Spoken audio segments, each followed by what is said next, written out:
نحمده ونستعينه ونستغفره ونعوذ بالله من شرور أنفسنا ومن سيئات أعمالنا من يهده الله فلا مضل له ومن يضلله فلا هادي له أشهد أن لا إله إلا الله وحدك لا شريك لك وأشهد أن محمدا عبده ورسوله. قبلا برادران عزیز و گرامی،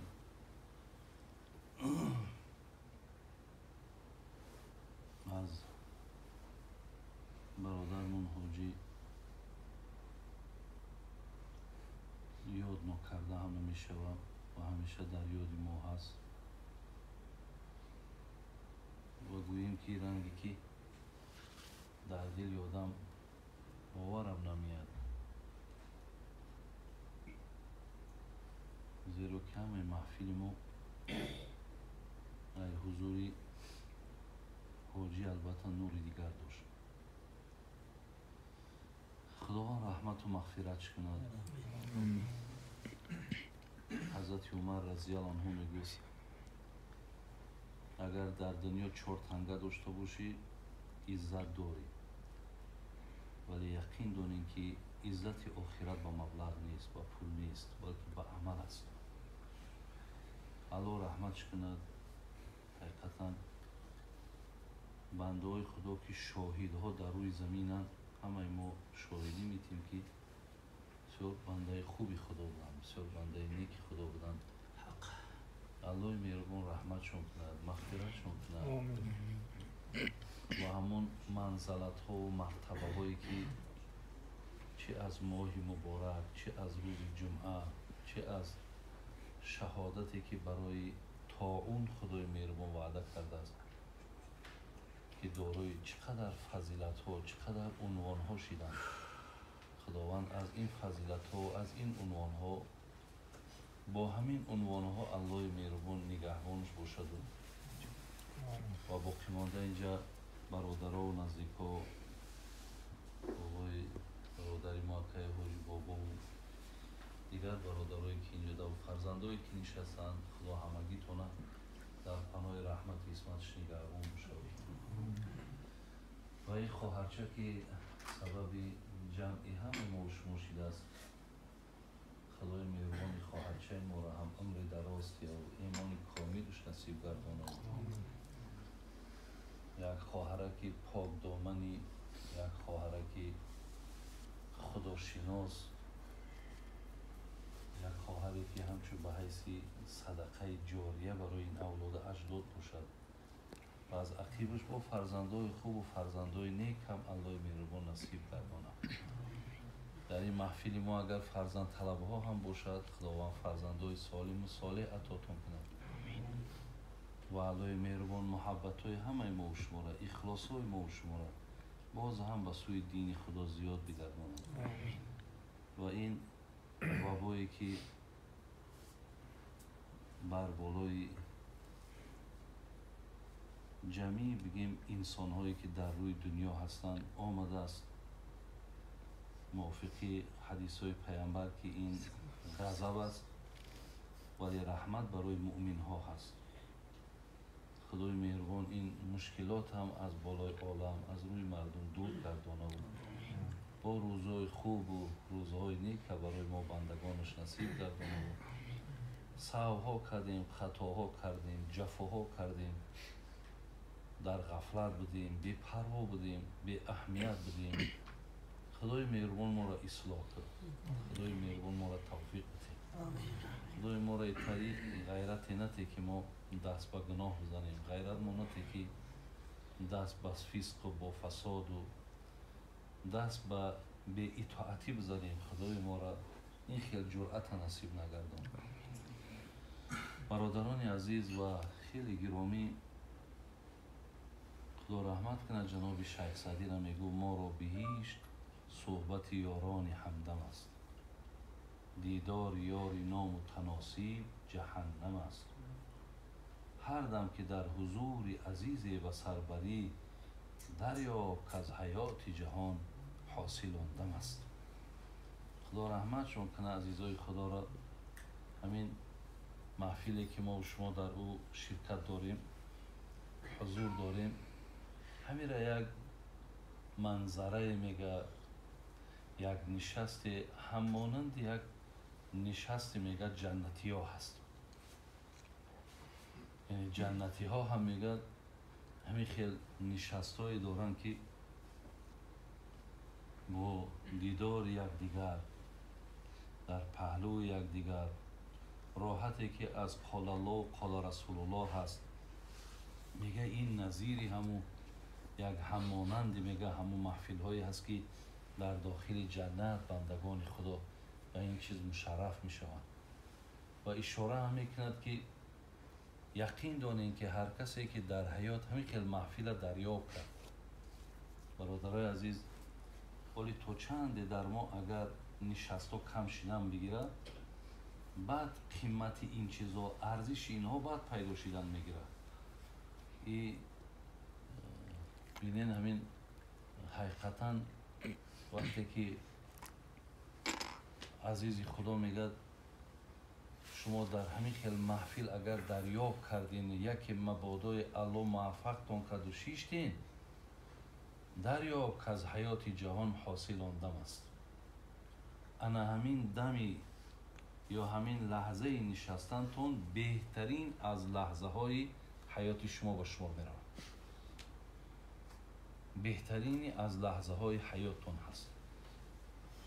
زین لحاظ برادران عزیز و گرامی، ما این خیلی لحظه ها را باید هیچ وقت ترک نکنیم.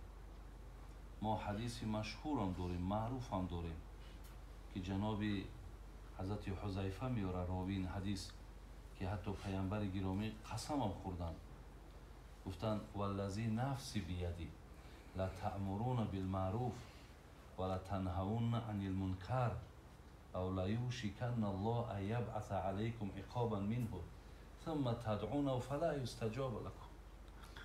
اگر شما گفتن ای مردمی بی اهمیت، ای مردمی بی پروا، اگر مبادای فقط و فقط هاش گوش ما همین سحر تو بگه دنبال همین دنیا باشه، فقط برای بهبود دنیا من باشه، فقط برای شکممون باشه، فقط برای نفس من باشه و شما سخن خدا و پیامبر ترک سازید، یعنی امر معروف و نهی منکر در بین شما نباشد. پیامبر گرامی چی گفتن؟ گفتن در عوض این میدونید که شما را الله چیکار میکنه؟ میگو الله مهربان چیکار میکرده است؟ برای شما عذاب میفرستد. ولی ببین عذاب برادر عزیز، ماها الحال همون عذاب چشیده استیم. عذاب برای شما میفرستد که ثم تدعونه، بعد شما چین وقتی عذاب در که مبتلا شدین، بعد یکی همه آدمی که پیشپایی میخوره و یکی بسر میزنه و بعد بیدار میشه، بعد میگه که عادت شه، بعد دعا میکنه الله مهربانه که ما طاقت همین را نداریم، ما برداشت همین را نداریم، خدای بالامون دور که، ولی در عوضش ما چی جواب میگیریم؟ اجابت، صدای شما را الله دیگه میگه نمیشنود. فلا یستجاب لکم، مقصد دست هاتون خالی باقی میمونه. شما که باید که همون بدبختی را که انجام دادین باید که او را حتما بچشید. این خدای مهربان آیت ها داره و املی لهم مهلت من داد. ای مهلت هم گذاشتیم، وقت من هم داد، در وقت هم اهمیت ندادیم، بعدا دعا هم که میکرده دیگه اجابت نمیشه. برای همین برادران عزیز و گرامی، هیچ گاه ما باید که خانه هامونه، شهر هامونه باید ای پند نصیحت خالی نمونه. پند نصیحت هیچ وقت ما باید از خانه هامون کنده نکنیم. ما باید ای نشستی چهارتنی پنجتنی که هست، خب حتما یک آیت قرآن یا حدیث پیامبر گفته شود، زیرا قرآن حدیث های پیامبر فقط وصف مؤمن در همین میکنن، درجه و مقام مؤمن بر همین دادگیه. یک سخنی را در کتاب خواندم، اون را کمتر معنا میکنیم، انشاءالله دوام میکنیم. علای مهربان رحمت کند محمد شفیع دیوبندی را، این پدر یعنی محمد تقی عثمانی است. محمد تقی عثمانی الحال زنده است، خدا رحمتشون کند. بسیار عالمی بی نهایت برجسته است، بسیار عالمی کلان است. همین جشن ابو حنیفه دا آمدگی بودند. بسیار یک عالم کلانی هست که حتی از فتواهاش بگیم دنیای عرب هم استفاده میبرند. یکی از قاضی القضات بسیار کلانی همین پاکستان است. حضرت همین قدر مقام و مرتبه داره برادرها، و خدای مهربان قسم کتاباش میخوانی حتی نمیفهمی، همین میخوانی کتابشو نمیفهمی، این قدر چیزش بلندی بده، با همین قدر مقام و مرتبه و منزلت. وقتی که با هست که بعضی آدمایی که اگه گوییم نمیدونم او را به عقل بگیم به عقل بگیم، در اون طرف عربستان میراد گفتنش که حضرت خود در حجتی به مذهب چه این مذهب حنفی دیو که گفتن تا دیگر مذهب در چه حجت داری؟ تو مجتهیدی خود. گفت از برادر از گپ نزنید، من یکی از طلبای خوردی مکتب ابو حنیفه مفتست، من یکی از طلبای خوردشم مفتست. یعنی هیچ وقت من خیلی نسبت نتین شما که من مجتهیدم، من باید مقصد دیگر بر من مذهب احتیاج نباشه. حتی حضرت یک سخنی عجیب میگه، ولی سخنی نبودی، من دیدم این سخنی هم نبوده است، ولی از سه تا عالم برجسته ای که محدثن مفسرن دلیل میارد که اگر زمان شود بعد همین 4 مذهب زمان شود مجتهدها بیرون شود مسئله را اجتهاد کنند که برخلاف همین 4 مذهب باشد، ترکش کنند که نادرستند. این سخنی حتی محمد تقی عثمانی و از سخنی نبوده است. من وقتی برخوردم 3 تا عالم برجسته محدث مفسر گفتند که اگر همین بعد همین 4 مذهب مجتهدهای بیرون شوند که مسئله را اجتهاد کنند که برخلاف 4 مذهب باشد، سخنشون قبول نکنید. لیکن الله رحمتش کند یک گپی زیبا داره در کتابش، میگن من کودک رو با 5 دلیل دوست میدارم. اگه بسیار عالیمند سخنهاشون رو به خدا قسم میخونی، ولی در حدیث آمدگی است که سخن نیک ای قلب پاک بیرون میشود. اگر قلب پاک نباشه سخنی با حکمت نمیبراید. همین سخنهای با حکمتی که انسان گوش میکنه میگه حقیقتا سخن بسیار سخنی بلند است. ای قلب‌های پاک، ای جسم‌هایی که آلوده به معصیت نیستند، از اینها این سخن‌ها بیرون میشود. میگه با 5 دلیل من کودک دوست میدارم. یکم، کودک دوست میدارم که بیشتر گریه میکنه. یکی از سبب‌های دوست داشتن کودک همین است که گریه زیاد داره. بعد میگه شما میدونید که گریه کلید بهشت است. یعنی داخل شدن به جنت میگه با آب چشمه. برادرای عزیز و گرامی، حقیقتا ما یک بار فکر کنیم همین آخران بار کی برای دین ما گریه کردیم؟ کی؟ آیا ما برای دین ما یگان بار آب چشم کردگی؟ همین وقتهای آخر ما یک بار به یاد بیارم. شما میدونید که اگر یک قطره آبی که به خاطر دین میگه ای چشم بچکه، اگر میگه 100 ساله آتش جهنم خاموش میکنه. اگر یک قطره به خاطر دین میگه این از چشمت آب اگر جاری شود. ما 7 نفر داریم در حدیث مشهوری که میگه زیر سایه عرشن، روز قیامت زیر سایه عرشن 7 نفر. یکی از امونا کی است؟ رجل ذکر الله خالیا ففاضت عینا. پیامبر گو یک تاش مردی هست که در حالت تنهایی میگه میشینه و یک پیش روش حالت بندگیش میاره. ها مولانا میگه نعمتش را میخری هر روز و شب، کفری نعمت میکنی ای بی ادب. یک بار پیشم ده همه نعمت ها را میارم، این عطاهای دادگی خدا را پیش رو میارم، ولی در برابرش بندگی خدمه میگذارم. بعد علم میکنم و گریه میکنم، میگم خدای مهربان حقیقتا ما به یک دنیای نیستی آمدیم، ولی گفتی حضرت ها که بنده بودی، اگه نامت ها بنده بودی، ولی زینا مردی بندگی را به جا نه آوردی. بنده بودی لیکن عجب بنده نامرد بودی که او بندگی که وظیفه تو بود تو اجراش کردن نتونستی. بنده بودی ولی زینا مردی بندگی را به جا نه آوردی. با کدامین حال با کدامین احوال میروی نزد حضرت متعال؟ با کدام حال تو مقصد تو با کدام تیاری نزد پروردگارت میره؟ با کدام احوال؟ برادرای عزیز، یک بارک ما خودمون یک اندیشه کنیم، نگاه کنیم که داریم یگان چی داریم مقصد برای سفرمون، چی داریم برای مثال نزد الله رفتنمون. وقتی ابراهیم پیامبر در قبر میموند گریه کرد، کو حضرت عمر در همونجا بود، گو وقتی پرسیدند ابراهیم مقصد دین چی است؟ بگو دینم اسلام است. بین اگر پرساند که پیامبرت کی است؟ بگو پیامبرم پدرم محمد صلی الله علیه و سلم. میگه عمر گریه کردن، گفتن حضرت همین را میپرسن؟ گفتن همین را میپرسن.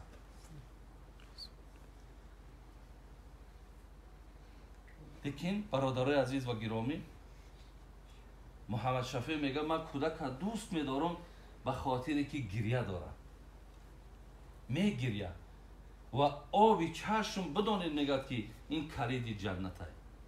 و یکی از 7 نفری که روز قیامت هم داخل زیر عرش الله میمونده است، انسانی بود است که برای خاطر دینش گریه میکنه، برای خاطر بندگیش گریه میکنه. پیامبر برای چی میگه؟ لو تعلمون ما اعلمو لضحکتم قلیلا ولبکیتم کثیرا. اگر شما به بزرگی الله قسم آن را که من میدانم شما بدانین، هر آینه خنده را کم میکنین و گریه را زیاد میکنین. آن چیزی را که من آگاهی دارم، آن چیزی را که من میدانم، افسوس مقصد شما نمیدانید. حضرت عبدالله ابن شخیر گفتگی صحابه پیامبر بود، میگه اتیت نبی صلی الله علیه و سلم و هو یصلی. آمدم میگه نزد حضرت خبرگیری که حضرت نماز خوانده بود، ولی جوفه ازیر کازیر منجل من البکا. میگه نزدیکش آمدم حضرت نماز خوانده سه، پهلوکش نشیشتم تا نماز تمام کردنش ده.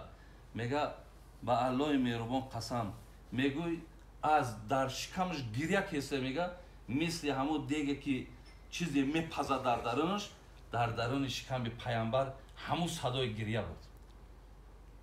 در حالت نماز حضرت گریه میکردن.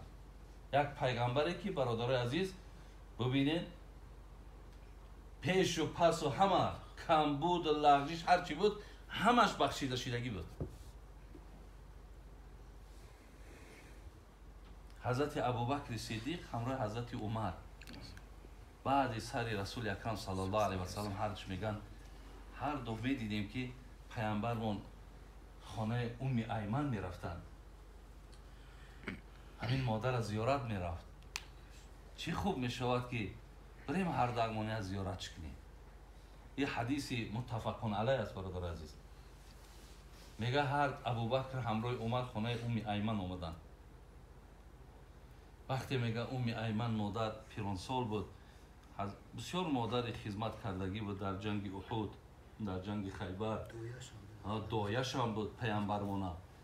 مثلا بسیار آب میمورد، جراح ها را جراحی شدگی ها را همه را طبابت میکرد. پیامبرمون بسیار دوستش میداشت، میرفت خبرگیریش میکرد. دایه پیامبرمون هم بود. بعد میگه وقتی که ابوبکر قطعی عمر دید، میگه گریه کرد ایمن.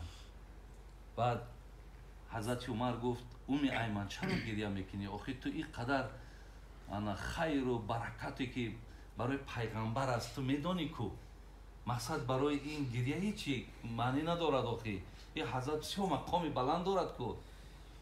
گفت من آنچه که گفتون میدانم که پیغمبر این قدر مقام بلند دارد، ولکن اب که ولی گریه مرا میدونیم برای چی است؟ گفت این الوحی قد انقطع من السماء. آخه گفت آمدن جبرائیل قد شدگی، جبرائیل دیگر نمیاد. وقتی پیامبر که بود مقصد جبرائیل پایان میشه. جبرائیل وقتش برکات داشت، یک فرشته خدا مثال می آمد خبر میگرفت در زمین با پیامبر نازنین صحبت میکرد، با مقصد گشته میرفت. میگه وقتی این سخن ایمن که گفت میگه یک جای همه ما دیگه در گریه شدیم. خلاص برادرای عزیز بینید که از هر یک قدم صحابه، هر یک حرکت صحابه به آب چشم نبود. حضرت عبدالرحمن ابن عوف هممون میدونیم که بسیار آدم ثروتمند بود، بسیار آدم دولتمند بودن. میگه وقتی که روزدار بود بچهش ابراهیم میگه پیشش طعام آورد. وقتی در پیش میگه طعام گذاشت، میگه وقتی روزش کویش بود. میگه وقتی طعام در نگاه کرد هم خیلی گفت که حضرت مصعب ابن عمیر بسیار بچه با دولت بود. حضرت مصعب ابن عمیر هم شهید شد که میگه هم خیلی طعام نگاه کرد و گفت مصعب گفت در فضیلت از من بهتر بود، وای گفت در مقامم از من بلند بود. یکی وقتی گفت شهید شد یک پارچه که لطر یافتن پاش بندیم بالاش کشاده میشه، بالاش بندیم پایانش کشاده میشه. بعد میگه ایستاد عبدالرحمن و گفت گفت وای بهار ما که این دنیای ما این قوسه شده است. میگه گفت دیگر طعام نخورد. بچهش ابراهیم میگه دیگر طعام نخورد. میگه با همون میگه اکتفا کرد، میگه با همون گپ میگه دیگر سیر کرد و مثلا دیگر غلبه میگه گریه غلبش کرد، میگه دیگر طعام ترک کرد. ولی در حیات حضرت معاویه خواندم میگه باری میگه بالایم یک شالچه را پرتوف میگه و خیلی حضرت معاویه هم خدا از ایشان راضی باشه، خیلی تاریخ های عجیبی گذروندن، جنگ های بسیار وزنینی را کردگیان بین مسلمان ها و مسلمان ها. با حضرت علی بسیار مقاومت کلام کردن. بعد میگه وقتی نگاه کرد میگه دولت چه و گفت خدا رحمت کنه ابوبکر صدیق، نه پروای دنیا داشت نه دنیا از قفاش میدوید. معاویه گفتی حضرت معاویه. بعد میگه گفت خدا رحمت کنه عمر، گفت حضرت عمر گفت پروای دنیا نداشت، یکی دنیا از عقبش میدوید. گفت خدا رحمت کنه برادرمون عثمانه، کم دنیا گفت تو را تاثیر رسان. بعد از آن میگه دستش در بالای روش ماند، خودش گریه کرد. میگه گفت وای به حال ما که دنیای ما را به چی حواله. یعنی برادرای عزیز و گرامی، اکی یک قصه های هستند که حاضر من 4 تنگه را بیام وقت خوش میشه، او 4 تنگه را میفتن گریه میکردن.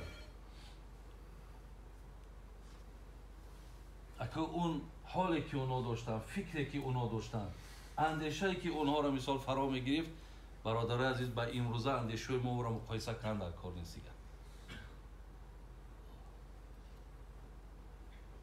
حضرت محمد شفیع میگه که کودک به همین خاطر دوست میدارم که گریه میکنه و گریه کلیدی جنت های. برادر عزیز ما حرکت کنیم، برادرای عزیز حرکت کنیم، کتاب خوانی کنیم، قصه ها گوش کنیم، خب پیش رومان بیاریم، مردن مانا پیش رو بیاریم، بندگی ها مانا بیاریم. ما باید که آبی چشم داشته باشیم. ما با آبی چشم انشاءالله پیشگاه خداوند یک ثواب و یک اجر و یک پاداش گرفته میتونیم. دیگر میگه کودک میدونین، میگه ما به خاطر چی دوست میدارم. دیگر چیزی که کودک من دوست میدارم به خاطر همین است که اگر میگه با کسی جنجال کنه، با کسی اگر قهر کنه، در او آشتی میکنه، کینه نمیگیره. برادرای عزیز بزرگا را بینین که از کودکا میآموزن. аз кӯдако дарси ҳаётӣ мегиранд. мега бо касе агар ҷанг кунанд, бо касе агар хафа шаванд, дигар кина намегиранд, дарав оштӣ мекунанд. ку имрӯз худо мона як бародар, аку мо кӯдак нестем ку мо гӯё баақлем ку мо аллакай бисёр фаҳмишо дорем ку, вале чӣ қадар дарунамон пури буғзай, чӣ қадар дарунамон пури кинай, чӣ қадар дарунамон пури ҳасадай. ба номи худо ба гуфти ҳами кӯлобиҳои мо дарунамон да хугов ҳатто элча кардагиям. ин қадар даруно сиях шидагие, чӣ қадр буғз дорем, бадӣ дорем, кина дорем. ибни самок яке ай воизои бисёр машҳураи бародарон. дар таърих ибни самок бисёр воизи калон гузаштагие. мега як нафар ҳасад бурд ки ира худованд ин қадар мақсад маъруфият додай, ин қадр забони ширин додай. мега байни халқ гуфт ибни самок тайёр ша, гуфт пага ман қатъи ту баҳс дорам. ибни самок аллои меҳрубон, охи ин худододиам беҳикмат нест, охи ҳар касам худо наметар. мега ибни самок нигоҳш карда гуфт бародари азиз, паго қатъи ман баҳс дорӣ? гуфт не. гуфт ман паго як маслиҳат метавонам, ҳар думон як ҷо мешему аз худованд талаби бахшиш мекунем. ин сухан гуфт маъқул нест. мақсад ин баҳсе ки ту мехоҳӣ, он матлаберо ки ту мехоҳӣ ман фаҳмидам, лекин ман тура гуфт таклиф мекунам ки ҳар думон як ҷо мешему аз худо авфу бахшиш мепурсем, худо мо шуморо бубахшад. оли вақте ҳазрати али бо муовия ҷанг мекард, бародаро, аскарош омадан гуфтанд али, ҳамёи ки мо ҳозир ҷанг мекунем кофиранд? гуфт на.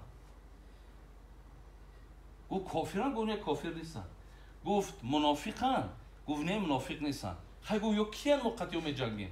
гуфт ё бародарои мо у шумо ҳастанд ки дар назар ихтилоф доранд бо мо. бо нафаре меҷанга ки ҳақ ба ҷониби али буд, бародарои азиз, бо чӣ мега? мега ки мо дар фақат назарда камтар ихтилоф дорем, лекин бародаромонанд. бародарои азиз, имрӯз мо метавонем ки як каса душманш баъдаш бошем бигем бародармона, ҳеҷ вақт намегем. намегем бародармона.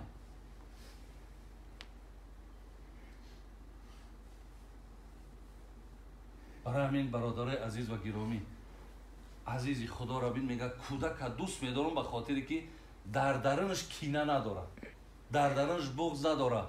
агар мабодои хафагиам ки кунад, ҷанҷолам ки кунад, дарав оштӣ мекунад.